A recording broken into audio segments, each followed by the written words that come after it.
Karen. Last one then.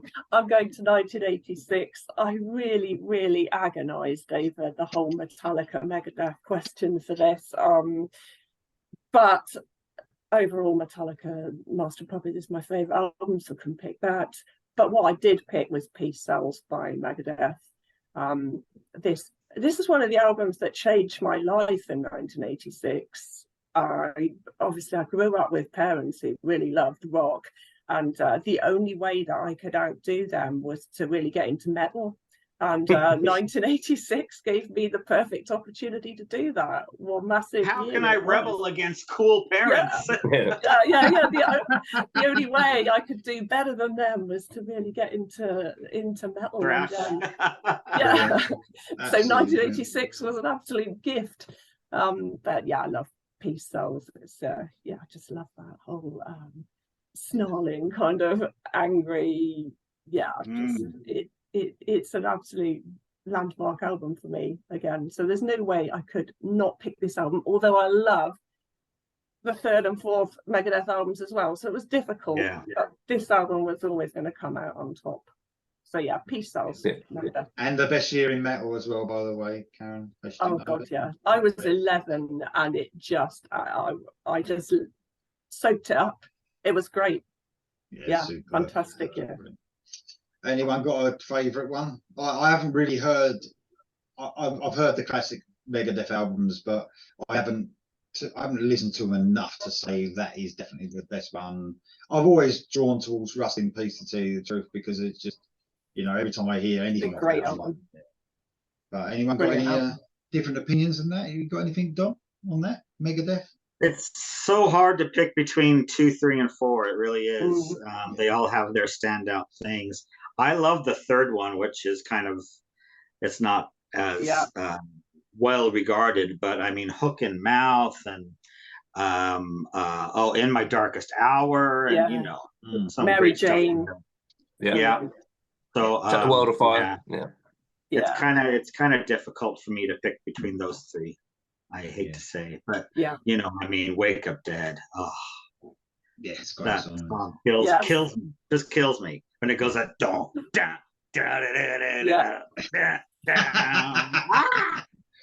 lose my fucking mind. Brilliant, absolutely superb. Hey, Jam, you're a big Megadeth fan, aren't you? Yeah, looking forward to seeing them tomorrow. Headlining Bloodstock, obviously. I'm So Far So Good To What, which is a bit controversial as well. I think a lot of people obviously like Peace Sells, and a lot of people like Rust in Peace. But yeah, I'm with Dom. I think the third album's brilliant. Love the cover as well. So I think every song is good, and apart from Anarchy in the UK, which can sort off. Of course. Mark, are you a Megadeth fan? A little bit. I never liked Dave's voice. But if I had to pick one, that's probably my favorite album. I actually like Euthanasia. Not a bad record at all. Yeah, definitely. My favorite Megadeth song is Family Tree on Euthanasia. All right. Euthanasia is my favorite Megadeth album cover. I'll give you that. I love that. Hanging of the Babies. Oh, yeah. I was going to say that. Yeah. I was going to say that he's the one with the babies hanging. Yeah. That's great. No, that's cool. You have got another one, by the way, Karen. That's round 4. That's 4, yeah. That's 4. No, I've just done. Oh, yeah, I've got. Sorry, I have. Yeah. I wanted to prepare you for the next round to make sure you wasn't having when you come round. A middle-aged woman moment there. Sorry. Well, we all know how that feels. I have got another one. Okay. Thank you, Karen. Jem.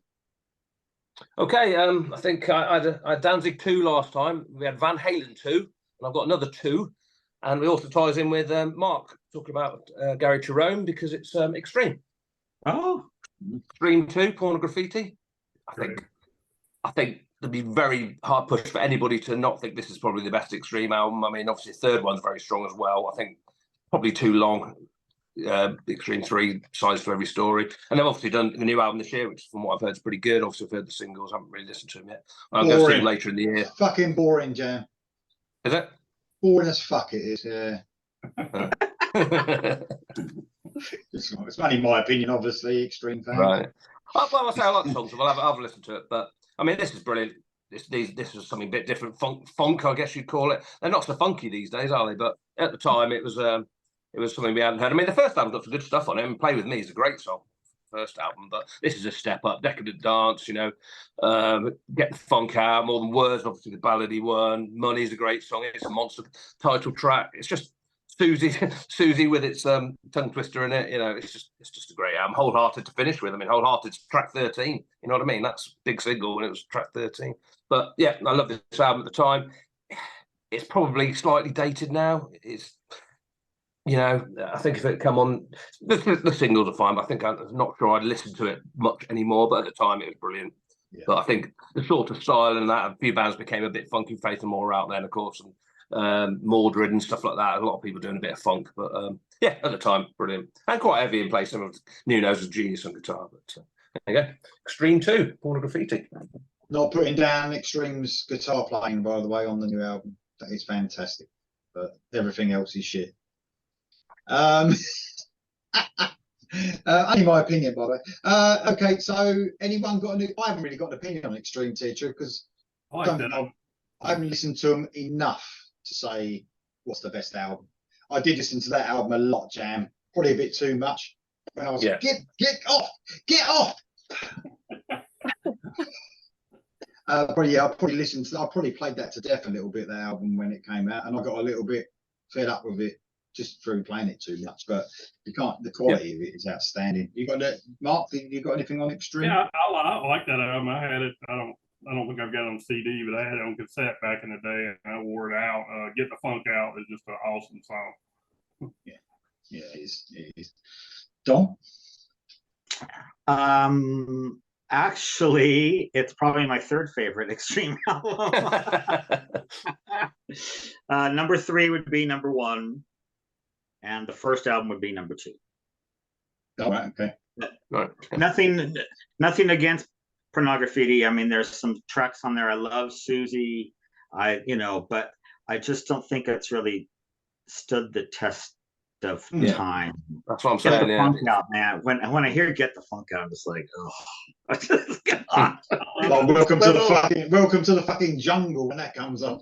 It's just so corny and so, and those fake keyboard horns on it. I just can't do it. And then obviously more than words and stuff, But yeah. Anyway. I don't hate it, but there's definitely songs on there that I'm just like, nah, not anymore. Karen, you got an opinion on Extreme? I don't really have a strong enough opinion on it, to be honest. No, that's cool. That was Jam. The trouble is, I'm asking people's opinions and I forget where I was in the first place. Right, Mark, we're around to you, mate. What's your your fourth choice? What you got? Okay, I think I mentioned this one time before. I'm pretty sure it was on my Desert Island albums. Cornerstone, Human Stain. This was Doogie White. Doogie. The project was started by Steen Morgensen. He's the bass, or he was, I don't know if he currently is, the bass player of a band called Royal Hunt. I don't know if anybody's familiar with them. I think they're a Danish band. Anyway, this was his project. The first album, Doogie did sing on, but he had no input in it. He was brought in as a guest vocalist. Songs were already written. And it's okay, but it's very mellow, not metal at all, not hard rock, just almost kind of shit you would hear in a damn dentist office. He came back for the follow-up, and then they did 2 albums after this, so they did 4 albums total. And this is a top 5 of all-time album for me. I love every single song on it. As much as I love Stranger in Us All, this is my favorite album that Doogie ever sang on. Wow. Cool. Mind-blowing from start to finish. There's not a skipper on it. I so wish they would do a 5th album. It's been so long now. This came out, I think, 2002, and then the last one was probably 2000. I don't know. I'd have to look. 2008, somewhere along in there. So it's been so long now. I don't know if they'll ever hook back up, but this would be one of my wished for reunions if they could ever hook up and do a fifth album. Very similar to the Rainbow album, but I'd be willing to bet some of these songs might have been concocted possibly during the, because there was intentions of doing a follow-up to Stranger in Us All. And I can't help but think Doogie might have had some of these ideas, when he was in Rainbow that never happened. But I don't really know, but I'm just guessing because some of the material is very similar to that Rainbow album. But just amazing band, amazing album. Yeah, I've heard that album. It's a great album as well. I haven't heard all their stuff though, but yeah, it's a great heavy rock album, I suppose you would call it. Classic rock for sure. Anyone else heard of Cornerstone? I've heard Mark talk about him. That's it. Yeah. Just Mark talk about him. No, It's Doogie, man. It's Doogie, isn't it? Yeah, I don't know who I like. Whose pronunciation of Doogie more, Lee or Mark? Because you both say it with distinction. I've got that Southern redneck, and he's got the. Well, you got that Doogie, and then Lee has a Doogie. Doogie. Well, at least we can vote on who said it the best. That's the main thing. That's good. Right, okay. Thanks for that, Mark. Dom, what you got for your fourth choice, mate? Boy, another heavy hitter here.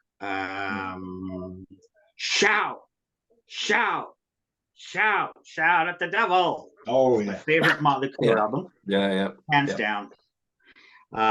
Just revolutionary, just so great. God, 10 Seconds to Love, Knock 'em Dead Kid.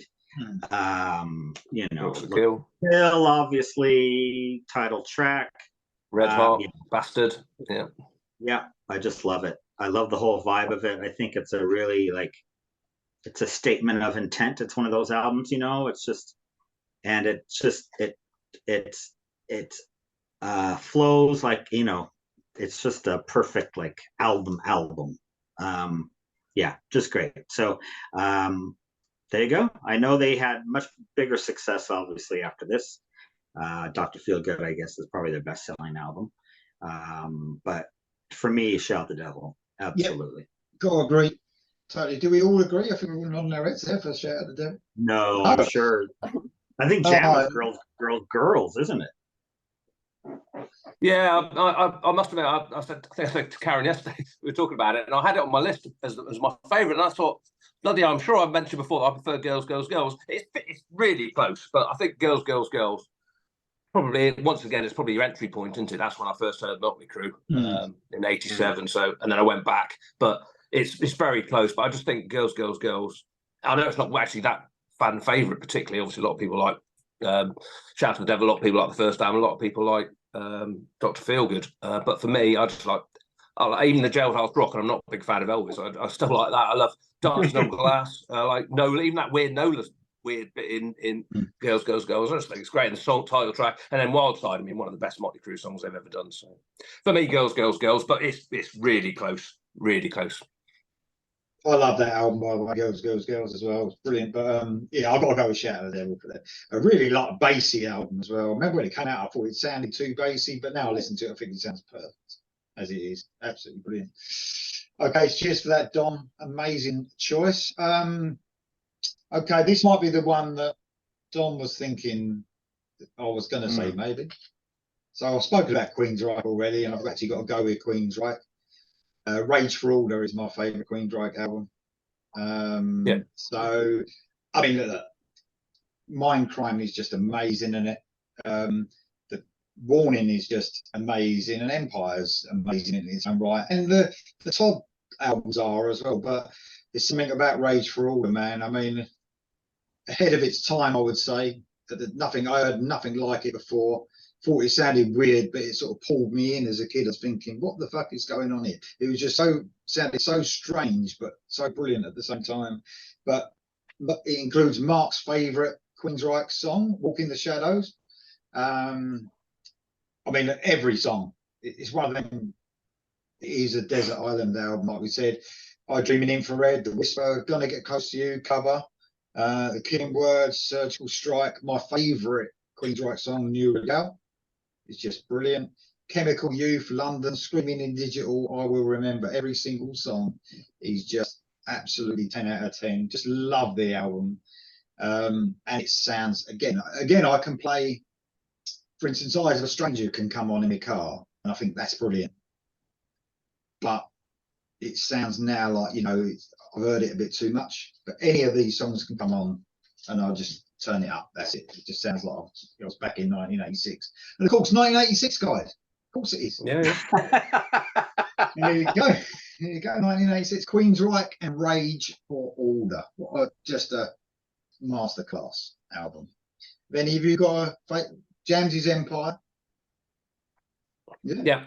Empire. Yeah. Look, I do listen to people. I'm not like Jam. He doesn't listen to Dom or Dom listen to Jam, whatever it was. What's your favourite, Karen? Oh, it's got to be Mindcrime. Mindcrime kick-started, along with my mum's Rush collection, probably my great love of progressive music. It began with that album. Okay. Yeah. Even though Rage for Order is a lot more progressive, really, isn't it?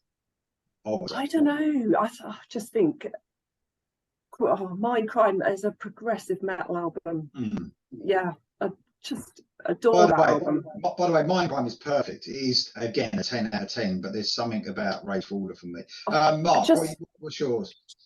Well, you as you said, "Walk in the Shadows" is my all-time favorite song. But as a whole, from start to finish, as a complete body of work, Mindcrime is my favorite. Getting outvoted here, aren't I? Dom? Mindcrime, yeah.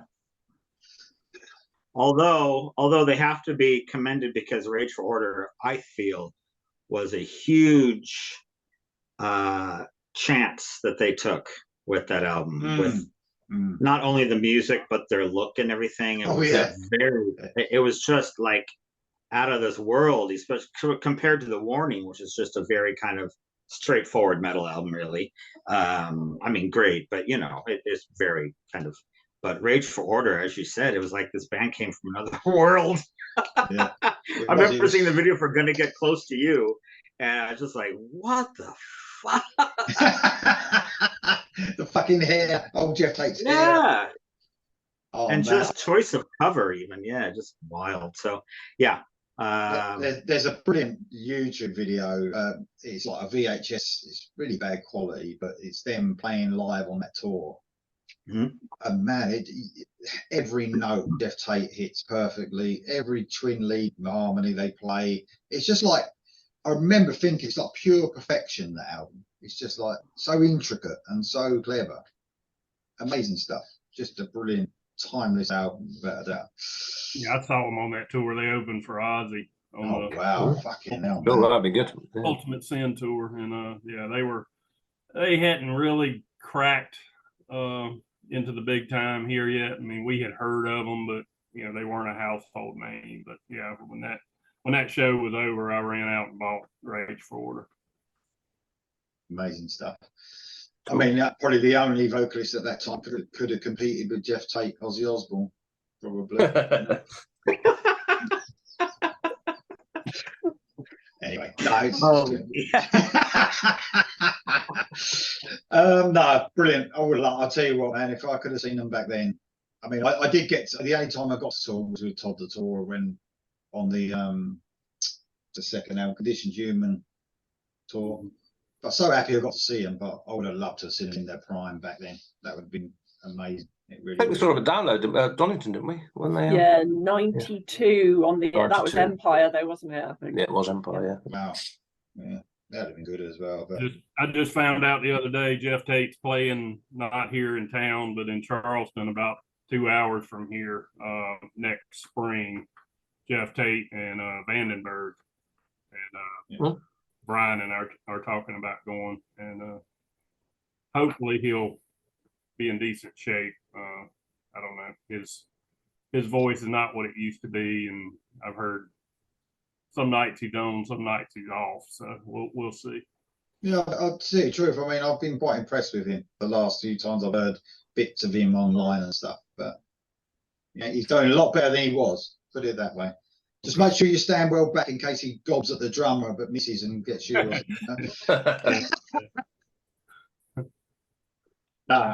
that's my choice. Queen's right. We're round to the last round. Karen, what you got? Okay, so I have got one more, luckily. This is one that I'm quite confident no one else will have. I'm going to go for a younger British prog band. They're called the Paradox Twin. They're from Reading, and their second album, Silence from Signals. They are, like I say, they're quite a young band. They're signed to John Mitchell's White Star Records. John Mitchell of Frost and a number of other Lonely been Robot. associated with. Yes, Lonely Robot. It Bites as well, possibly. Yes, if memory serves. This is a wonderful album. It's a concept album almost. It's around a story inspired by a sort of personal experience of Danny Sorrell, who's the kind of main man in Paradox Twin. It's a story about two siblings, one of whom has autism, and it's about his struggles to navigate through life, really. And it is a beautiful, beautiful album. I could liken it, and a lot of people do, to the later work by Anathema. If you like anyone who likes Anathema's later work, I defy you to not like this album. It's a great compliment to be likened to that as well, I think. It's expressive, it's intense, it's really passionate, and it's a very emotive album as well. So if anyone hasn't heard them and want to check them out, the track I Am Free, I Am Me from this album by the Paradox Twin is well worth a listen. Wonderful album. And every sort of young band, I really wanted to mention them because it's such a tough life making music these days that, yeah, I just really wanted to give them a mention. So Silence from Signals by the Paradox Twin. Well, Do they have a female vocalist as well? Like, yes. So they do have that's that why we male-female consider them thing too. going on. Yeah. Oh, Lee won't be listening then. Musically, they're quite similar, but also they do have the male-female thing going on. Okay. Jam always tries to blame me, doesn't he? He always does it, but you know, there you go. Dom, are you going to be listening to that, or does a female vocalist put you off? Well, it depends. I'm sure there are tracks maybe where she's not so prominent.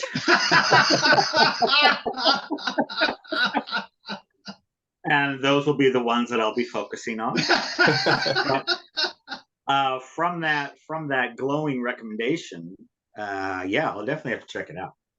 I've got to say, I'm not just crawling around Karen here because she's the lady on the channel, obviously, but I don't usually like the way she talks about music and the way she says it. It makes you want to listen to it. I don't ever fucking listen to anything you lot tell me to because you just say it wrong. Karen says it in a very expressive way. If you want to check the song out, I Am Me, I Am Free. Listen to the whole thing. It's fairly long. You've got to listen to it. I was just about to do it, but then you spoiled it right at the end when Dom asked that question. It's not like 15-20 minutes long. It's no, not that part. Not that part. The female vocalist thing. Yeah, I was. Well, I'm also a big John Mitchell fan. I mean, I'm on such a Lonely Robot kick right now. I'm just listening to it all the time. So I would definitely anything on his label. I would at least give. I think he's been quite actively involved with this band as well. So yeah, wonderful album this is. An excellent shout out about our difficulties for bands now. People. I think I saw something. I had a bit of a go at someone the other day online because they said something about I think it was Striper, right? And it's always Striper. They've got this thing going on, which you can't blame them for. Like, it's not 1985 anymore, right? But they put something on because they've got like a special. You pay extra to go into their. To get things first and all things that are going to be unreleased. So they've done one track that only the people can hear in this fan club type thing, and you pay a little bit each month. And someone and they put like for the fans of Striper, and someone had a go and said, like, you know what I mean, like, millionaires saying this and wanting more money, and They just millionaires. Yeah, I think so. Exactly. This is where people think that what it's still like. They think it's still 1987, where you have an album out and you're made for life almost. Where you get millions out of an album. It's not like that anymore, is it? And I just had a bit of a go I back. probably have more money in my bank account than Oz Fox does. Probably, yeah. It's the fucking truth of it, though, isn't it? These people just don't. Especially with his medical bills, man. Exactly. Exactly. Yeah. But it drives me fucking mad how people think that it's you got a record deal and that's it. Nearly every band that I cover on my channel, like new bands, they've all got a job. Like a normal job, and then the music is something they want to do, and they hope that something happens. It just drives me. And I mean, how many bands have done this subscription thing? It's been going on for. Well, I think Marillion were probably the first to really revolutionize. Pay for us to record the next that whole thing. But I mean, look at Ginger Wildheart. He has so much exclusive fan club stuff. But it's a great way for them to, because I totally agree with that. Well said, though. It's brilliant. Just need to get bands out there. Even the people you think now are made for life, they're probably not. Some of the artists you think could give up now, they can't. Yeah. Anyway, it's a good rant, that. I like that rant. Thanks for making me mad, Karen, during this program. Right, okay, Jam, what you got, mate, on your last one? My last one couldn't be more different to the Paradox Twin. This is going back to the Sunset Strip, 1985. I'm surprised I'm talking about this because I thought it would have come up already. I was ready to swap this out for something else because I thought it would have come up. Slightly controversial, I think, although I think 2 or 3 of us will agree with me, but it was mentioned in the comments for the debut album. A lot of people picked debut as the better album, and I know it's probably Mark's favourite album cover, and that is Rat, Invasion of Your Privacy. Oh, there you go. I knew it'd be there somewhere. I mean, yeah, the first album's great, don't get me wrong, but I think the second album's better. Every song on it, You're in Love to open with, Never Use Love. I mean, Lay It Down is one of my favourite ever metal songs, and definitely probably my favourite glam metal song, if you like. The groove on that song, I know Karen's not a big fan of Rat, doesn't like Stephen Pearcy, but for me, I think his vocals are so unique, and you can tell it's him. And yeah, what else? Got Me on the Line, You Should Know By Now. That's got a late track on it, and that's a great track as well. They have, I mean, I listened to Dance, Dance, Dance, the next album. Dance? No, that's a song, isn't it? Dance Undercover. Dance Undercover, isn't it? I've heard, and Detonator's not quite so good. The last album they ever did, Invasion, was pretty good as well. But yeah, Invasion of Your Privacy beats the first album and is the best Rat album, in my opinion. I think Lee's on board with that. I'm not sure about Mark. Yeah. Well, he's got it there. So yeah, I can't believe we're at number 5 and it's only been mentioned this now. Because I would have thought Lee would have had it for sure. Well, exactly. I only left it off. I only left it because I just expected someone to do it. So, but no, we did this on our year when we did our online thing, and it was voted. I think we all voted, didn't we, for that year? And then that came out as I don't know if it came out as the top album for that year, but we all voted that for to talk about it. And oh man, I totally agree with you. What you give is what you get is one of the best ever songs I've ever heard them do. And man, what a great album. And I totally agree with and a lot of people say the debut, don't they? But no, not for me. Definitely Invasion, definitely. Yeah. And the best album cover ever. That was one of the reasons I got in trouble with my parents as well. Caught in the toilet. What you did with the album cover. In the toilet with that album cover a few times. Sorry, Karen. Yeah, block her ears. Anyway, looks like we all agree, apart from Karen, who doesn't like rap. What about you, Dom? Is that your favourite? I do have the album, by the way. I did buy it at the time. I don't mind the music. I just don't get on with his voice very well. Fair enough. Acquired taste, without a doubt. But do you like that one, Dom, the most? Can't remember. No. It's a debut, isn't it, for you? No. It's actually Dancing Undercover. Side 2 specifically. Side 2 specifically. Every song 6, 7, 8, 9, 10 on that second side it's just I love it so much. But It's a great I album. don't mind any of the first 4 Rat albums. I think they're all have terrific stuff. I even love City to City on and Way Cool Junior stuff on Reach for the Sky. Yeah. Can I say, am I the only one that took about 20 years to notice that there's a camera in the corner of that picture in the album cover? Oh, Is it? notice. Is it? That's why it's Invasion of Your Yeah, Privacy. I suppose so. Yeah, makes sense. There's a camera. Oh, Mark's got his glasses out there. Up here. Yeah. No, I didn't notice that. No, I didn't notice that. Okay, good. So I thought I was the last one on Earth to realize that, and Maybe I don't think my focus was on the camera most of the time. Anyway, enough of that. What a brilliant album. That was absolutely superb. Thanks for that, Jam. Totally agree with that, though.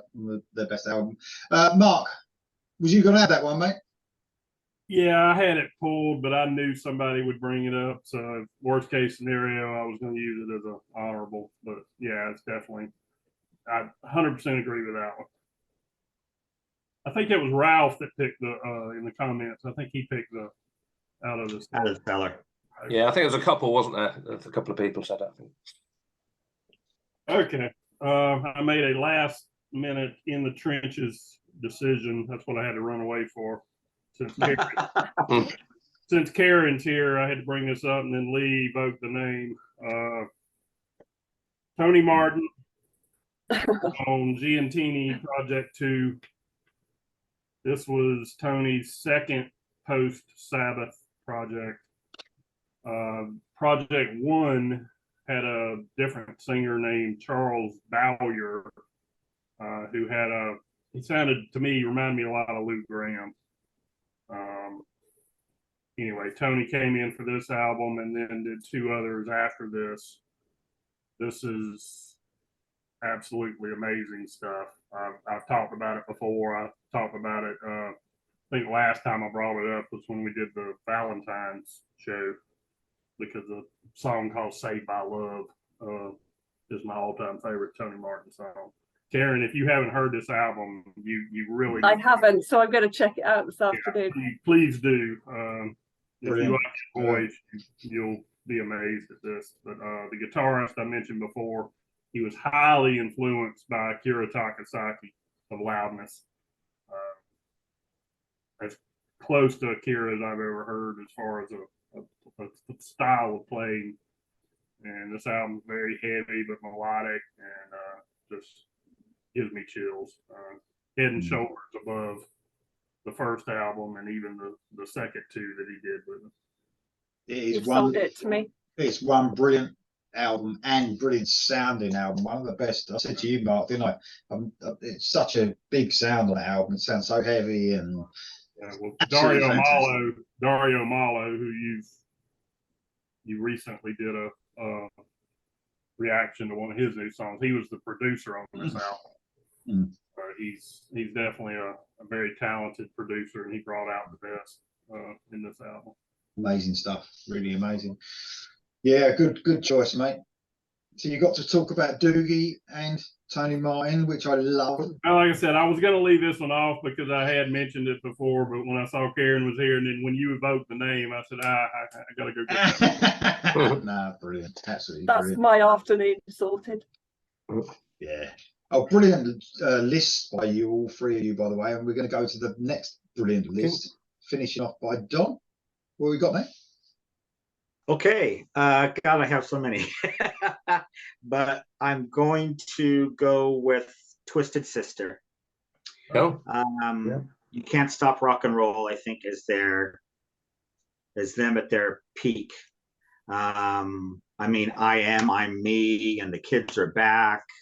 The title track, You Can't Stop Rock and Roll, obviously that would be my theme song. It just was it again, similar to High and Dry, where it's not as raw as their debut, and it's not as slick as Stay Hungry was. It's kind of the perfect mesh of the 2. They've still got a bit of grit under their fingernails. You know, they haven't been signed by a major. You know, but yeah, I think it really is their greatest. Obviously, they went stratospheric in the States with Stay Hungry because of MTV and stuff. But don't forget that they broke England way before that. I mean, I'm Me went to number 16 in the singles charts or something. When you had to sell a lot, of copies to get in the charts. And they were still on an independent. This was all from their appearances at like Donington and Donington. Yeah, I think so. There's that famous, I don't know if you've ever seen it, but there's that famous outdoor festival where they're just getting pelted. And Dee just goes into this huge rant. It's so great. We'll go back and take this fucking makeup off and come out and kick your ass and all this kind of stuff. Yeah, it'll be Monsters of Rock or Reading, one of the two. Yeah, it might have been Reading actually when Reading was a rock festival. And then they finally get Lemmy to come out at the end to kind of give them some street cred or whatever. It's incredible. You know, it's one of those just great things where his mouth actually gets the crowd into them. You know, like we were talking about Blake early and all that. But you Can't Stop Rock and Roll, Twisted Sister. If you only know kind of the later poppier stuff, and especially for Americans, this album didn't get any traction at all. So it's definitely them at their best. Thanks, mate. Thanks for that. I'll try and check out that rant actually if I can find it anywhere. That'd be great. Great choice, mate. So great list as well. So my last choice, I thought Jam. I can't remember what Jam. I think he likes the next album best, but I know he likes the band. But it's Anthrax and Spreading the Disease. I think this is. Whoa! I think this album is easily the best album they've done. Obviously, Joey Belladonna came on board at this point because Fistful of Metal, that great album cover. And then Spreading the Disease came out. And yeah, this blew me away because it was so heavy, but had the vocals like of the best metal singers as well. You know, someone who could just scream that high as well. And I don't know what happened to his vocals on the next album, but this album was just amazing. He could just sing anything and so powerful. AIR, that track is so heavy at the beginning. Low and Justice, Madhouse was an amazing single. The Enemy, that sort of like medium paced heavy song. Armed and Dangerous, Medusa is one of the best songs ever in that 80s period, in my opinion. But yeah, Joey Belladonna on form without a doubt. 1985, Anthrax, Spreading the Disease. So that's my last choice. So I only left it to last because. Do you anyone agree with me on Spreading the Disease? I think so, because it's the first album of theirs that I heard. So yeah, I've got to go with that one. What I like about it, it's more of a metal album, where the next album they become a sort of punky sort of, I don't fucking know, like, you know, the skateboard hardcore, shit and all that. Yeah, fuck that shit. Go back to metal. No, Among the Living is brilliant. Among the Living is the best album, in my opinion. Of course, we have to put the "in my opinion" at the end, even though we don't want to. We just want to say it's the best album. No one else agrees with me on that one, do they? Not massive Anthrax. You are, though, Dom. You like a bit of Anthrax, though? No? Oh, God, I love the John Bush era. You know that. I think I put it on every All Killer. My favorite Anthrax album of all is Volume 8, The Threat Is Real. But I have to say the last two albums have been so brilliant. Yeah, I agree. I was not happy with Belladonna coming back in the band. I just, nostalgia and just I wanted to move forward.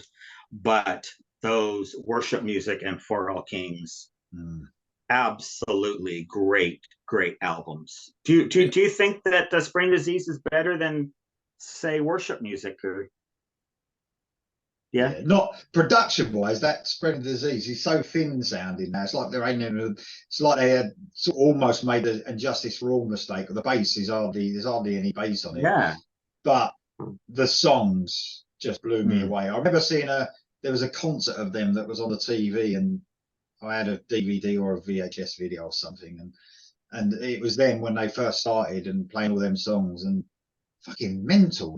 They're all just like egg banging non-stop for like an hour, like fucking so much energy, and people were just jumping on the stage constantly and jumping. It's fucking brilliant. But I just think that Belladonna, he never sounded as good again, even though Steve Trippy sounds brilliant now.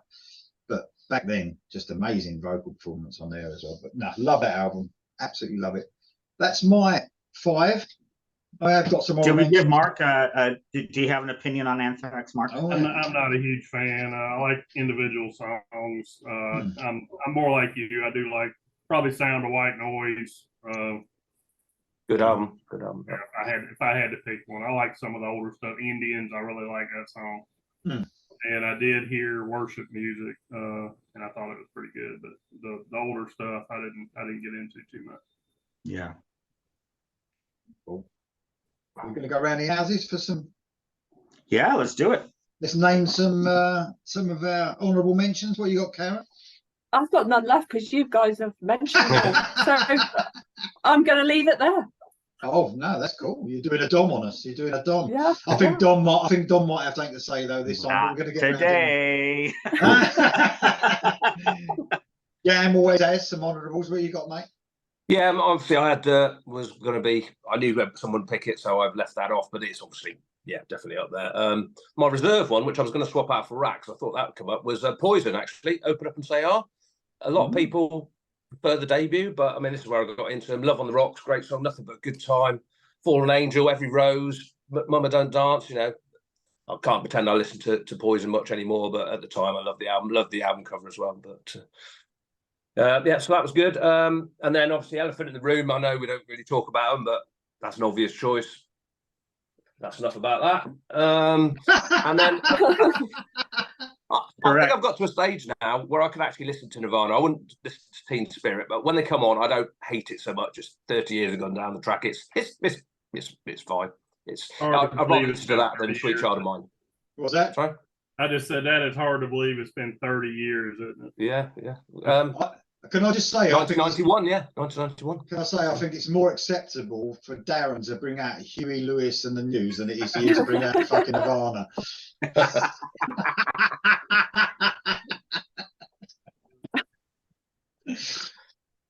Anything else? Right, so that's it, really. I think obviously worth mentioning the Big Four of thrash. I think all their second albums are much better than their first debut albums. I don't think anybody would pretty much disagree, but they're not my favourites. None of those are.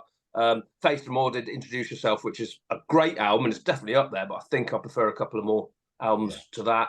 Soundgarden, Louder Than Love's brilliant, but Bad Motorfinger's better. I think Judas Priest, I thought Cameron was going to mention these. Sad Wings I did think about Sad Wings. Overall, my favourite album, Screaming for Vengeance, though. But I do love Victim of Changes, which is one of my favourite Priest songs, which is on Sad Wings. So, yeah, difficult one, that one.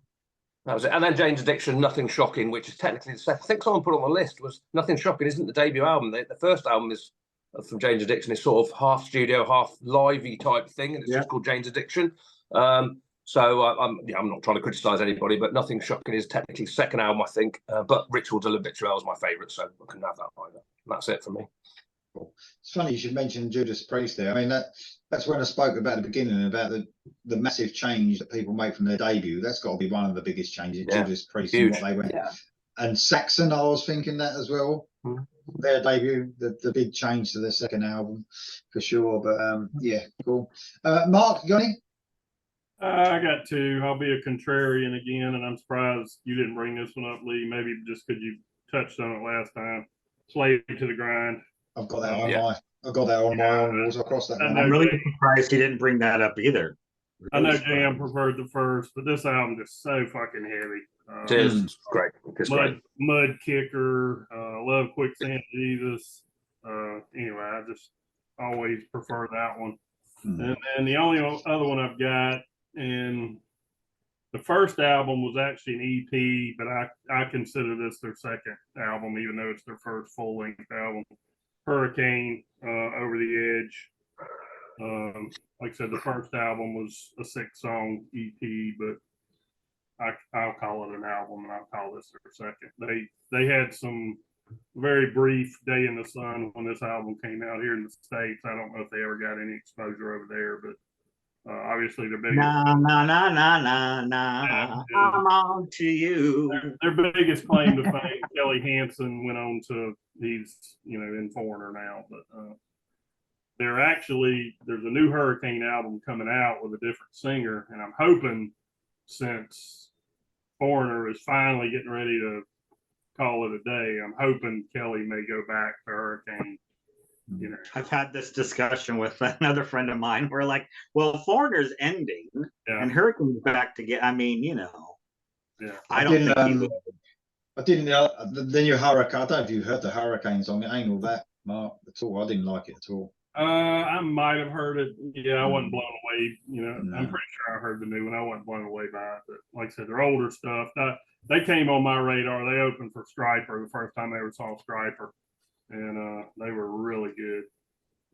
It's a funny one. I thought just too quickly before we go on to Dom, we was going to talk about. I was thinking about Stryper and what is actually their second album. Is it To Hell with the Devil? Well, I consider, especially after they re-released it with a couple of extra songs, I consider Yellow and Black Attack to be their first album. So to me, Soldiers is the second, To Hell with the Devil's the third. I know the first one was originally released as an EP, but if it was a 4-song EP, I wouldn't consider it an album. But if it's got at least 6 songs, to me, that's good enough to be an album. Okay. Okay. Dom, have you finished, mate? Is that your lot, Mark? Yeah. Thanks, mate. Dom, come on in. Give it. What you got? Okay, so the only one that one of you mentioned was Cinderella. Long Cold Winter is my favorite Cinderella album, even though the first album I probably like the singles more. Nobody's Fool, Shake Me, Somebody Save Me. I mean, those songs are just fantastic. But as a whole, I think Long Cold Winter is a better album. And The Last Smile is one of my favorite Cinderella songs. So Great song. Okay, so let's see here. We have Mr. Big, Lean Into It. It's got Green Tinted 60s Mind, Alive and Kickin', and it also has the big ballad on there as well. Billy Squire, Don't Say No, which was huge in the States, The Stroke, and Lonely is the Night, and My Kind of Lover, just an amazing album. Personal fave of mine, Enough's Enough. The second album is called Strength. As good as the first album was, Strength just blew it out of the water. So good. Everybody talks about how Janie Lane is such an underrated songwriter and vocalist and stuff. Man, the guy from Enough's Enough, Donnie Vai, he should get at least half the praise that Janie Lane gets, because his songwriting is so brilliant and he sounds great as well. So anyway, I was kind of torn on this one, but I think I'm confident in saying that 7800 Fahrenheit is my favorite Bon Jovi album. It is pretty much disowned by the band themselves. They don't play anything from it. Apparently it was a really hard time in their lives, so it just reminds them of whatever. But In and Out of Love, God, so great. Tokyo Road, and that's when they were like a proper like rock band or glam metal band, whatever will have you. Brittany Fox, Boys in Heat, Stand the Shadows of Love, In Motion, great second album. Kingdom Come in Your Face is my favorite Kingdom Come album. I love the debut, but for me, just Do You Like It when that comes out rocking. Great song. Man, yeah. I love that song. Yeah, and I love the video where everybody's getting blown away by the thing. Yeah, great. Who Do You Love? Just some. Oh God, Overrated. Oh, what a great song that is. So yeah, Kingdom Come in Your Face. I'll say it as many times as I can. And Jam mentioned Thunder. I love Backstreet Symphony, but I think my favorite overall is Laughing on Judgment Day.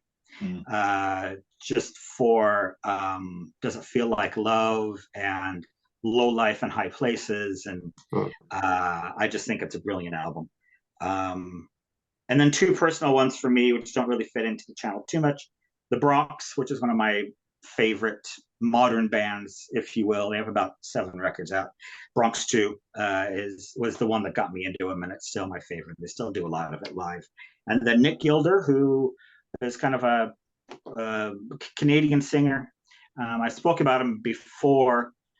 His first 3 albums are just, for me, they are absolutely essential in any like rock collection. This is the second one, City Nights, that has his big hit, Hot Child in the City. But the rest of it is just fantastic. So if you give Nick Gilder a go, please, at least watch something on YouTube or something. Just amazing guy. So, okay, I'm going to end there. Aaron actually writes them down and actually listens to them. I've got the pen here. Oh, that's lovely. I know. I've noticed you doing this. When you say make sure you do, she does. She's like, yeah, all right, okay, I'll do it. Some brilliant things. I'm really glad you mentioned Bon Jovi, man, because that was one of my.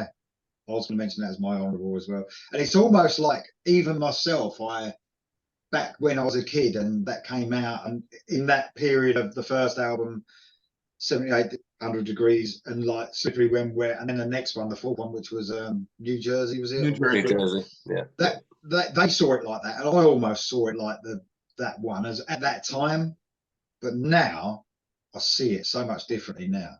Like it is the best album, without a doubt, easily. Yeah. Only even the ballads, like the ballad type ones, Only the Lonely, and fucking absolutely brilliant album. Yeah. What I say? Yeah. I Don't Want to Fall in the Fire. That's a good one. Yeah, no, that is one superb choice. Also, I've got Pretty Maids, Future World, which is absolutely brilliant album. That was one of my most played albums all the way from when it came out for a few years. It's still my favourite Pretty Maids album. Winger, In the Heart of the Young. That's my favourite Winger album. That was tough for me. It really was. Because some of my favorite songs on there, Rainbow and the Rose. Oh God. Yeah. So such good stuff on there. And they hadn't quite, they've almost getting that little progressive edge in there, but they were still in the 80s sort of glam period, if you like, but delving, weren't they, at that point? And absolutely, yeah, huge step from the first, I think. Superb album. And the last one, Ken, my mate Ken Tampling. Oh yeah, Happy Man. From the band Shout, and not quite coming in your face, but shouting in your face on this one. Kingdom Come and Shout in my face. Shout in your face. So what year was the Kingdom Come album? Was that 90 or 89? I think it was 89. So I don't know if this was like Ken Tampling having a little go back at them, but it was the same year if it was. Oh, right. So they're like, I'm not going to come in your face. I'm going to shout in your face because I'm a Christian. I'm a Christian. I learned about the Lord. He's going to shout about the Lord. Yeah. But what a brilliant album. I mean, I love the first 2 albums. I almost feel like, we spoke about the Halloween 1 and 2, like the Keeper of the Seven Keys, and then you talk about the Dio albums being a 1 and 2. The Shout albums, the first one and the second one, are so good. They're so brilliant, but the second one just gets it. It's an amazing Christian heavy rock album, whatever you call it. That's it from me. Cool. Good list, everyone. What a show! Yeah, 2 hours. That's going to be 2 hours. It's all right. I'm gonna split this into 2 anyway. So we're doing 2 episodes. So, guys, that was absolutely amazing. I had as much fun as normal. I'm glad Karen's ears can take it and she can put up with us like the way we are. I'm sure she knew before she came on. There's a lot of knowledge in these little squares, though. There is a lot of knowledge in here, a lot of years as well. A lot of years, yeah. Yeah, exactly. Yeah. Guys, thank you very much for listening. And of course, everyone join in. What band do you think that's never bettered their second album? Obviously, don't choose a band that's had 2 albums out, guys. All right, whoever puts the list down, they've got to have at least 4 albums. Would you say 4 albums? Yeah, probably. More? Yeah, So, I don't know. I think if you've got a very special second album. Maybe. 'Cause I broke the rules with one of mine. I'm not going to tell you which one. Oh, I see. Oh, Okay. right, okay, I was- all right. Desperate to mention it. So you had a free album one, I take it, did you? Might have been less than that even. She kept that quiet, didn't she? Eh? She didn't say anything about the money had 2 albums. Oh, we'll let you off. If it's very, very special, we want to know. Yeah. Yeah, all right, okay, all right. We'll let you get away with that. I wouldn't let that lot get away with it though, but there you go. All right, guys. Yeah, put your list below. Let us know. The second album's the best in your opinion, by the way. All right, okay, guys. Thank you very much, and I'll see you soon.